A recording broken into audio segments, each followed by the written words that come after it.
Hi, எல்லாருக்கும் வணக்கம். இன்றைக்கி நம்ம என்ன பார்க்க போகிறோம் அப்படின்னா, பிரியாணிக்கு சைட் டிஷ்ஷாக நம்ம அந்த கத்திரிக்காய் மசாலா எப்படி பண்ணுறது அப்படின்றத பார்க்க போகிறோம். அது ஸ்டெப் பை ஸ்டெப்பாக ஈஸியாக குயிக்காக நம்ம பார்த்துடலாம். ஃபர்ஸ்ட் இன்க்ரீடியண்ட் வந்து என்ன அப்படின்னா, ரொம்ப முக்கியமானது கருப்பு எள்ளு தான். கருப்பு எள்ளை வந்து லைட்டாக நம்ம வந்து வறுத்துக்கலாம், வறுத்து எடுத்து வச்சிடலாம் தனியாக. கருப்பு எள்ளை வந்து வறுத்து எடுத்து வச்சாச்சு. இப்போ நான் வந்து ஆயில் ஆட் பண்ணியிருக்கேன். இப்போ தாளிப்பு போட்டுடலாம். கடுகு பொரியட்டும். இப்போ ஆனியன் ஆட் பண்ணிடலாம். நல்லா ஃப்ரை ஆகட்டும். இந்த டிஷ் வந்து என்ன அப்படின்னா, நல்லெண்ணெயில் பண்ணால் செம்ம டேஸ்ட்டாக இருக்கும். நீங்கள் நல்லெண்ணெயில் ட்ரை பண்ணி பாருங்கள், சூப்பராக இருக்கும். பிரியாணிக்கு ஆப்டான ஒரு சைட் டிஷ். சில பேருக்கு வந்து என்ன அப்படின்னா, அந்த தால் சாதம் பிடிக்காது. அப்படி இருக்கிறவங்க நீங்கள் இந்த டிஷ் கண்டிப்பாக ட்ரை பண்ணி பாருங்கள். க்ரீன் சில்லி ஆட் பண்ணியிருக்கேன், அதுவும் ஃப்ரை. நெக்ஸ்ட்டு தக்காளி ஃப்ரை ஆயிடுச்சு. இப்போ நெக்ஸ்ட் நம்ம கத்திரிக்காய் ஆட் பண்ணிக்கலாம்.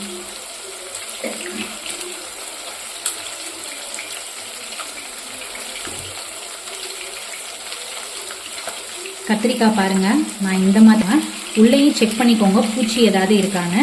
இந்த மாதிரி கட் பண்ணிக்கோங்க. இப்போ நம்ம அதை ஆட் பண்ணிடலாம்.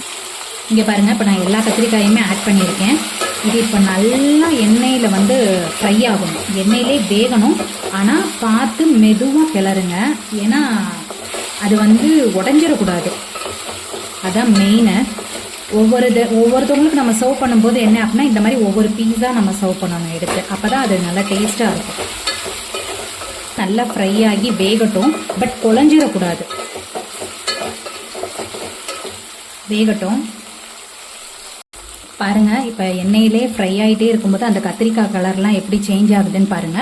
பட் உடஞ்சிராம பார்த்து மெதுவாக கிண்டுங்க. அதுக்காக தான் நான் வந்து இந்த உட்டன் கரண்டி நான் யூஸ் பண்ணுறேன்.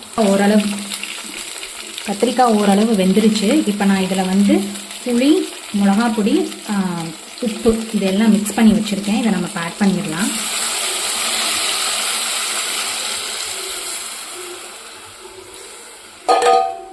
இப்போ அது நல்லா கொதிச்சு வத்தி வரணும். அது வரை நம்ம வெயிட் பண்ணலாம். இங்கே பாருங்க, நல்ல கிரேவி கன்சிஸ்டன்சி வந்துருச்சு. தலை கொதிக்குது பாருங்க. பட் கத்திரிக்காய் எதுவுமே உடையலை, பார்த்தீங்கன்னா தெரியும். இப்போ இந்த ஸ்டேஜில் நம்ம வறுத்து வச்சிருக்க எல்லாம் ஆட் பண்ணிடலாம்.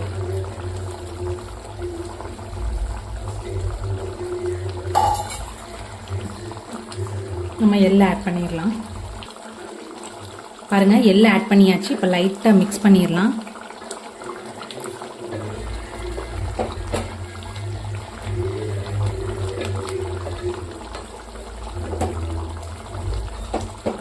அவ்வளோதான், கத்திரிக்காய் கிரேவி ரெடி. இப்போ வேணும்னா ஃபைனலாக உங்களுக்கு நல்லெண்ணெய் வேணும்னா லைட்டாக மேலே ஸ்ப்ரெட் பண்ணிக்கலாம், இல்லைன்னா விட்டுருங்க. இதான் கைஸ் நம்மளோட பிரியாணி சைட் டிஷ் கத்திரிக்காய் மசாலா. இதை கண்டிப்பாக நீங்கள் உங்கள் வீட்டில் ட்ரை பண்ணி பாருங்கள். ஓகே, பாய்.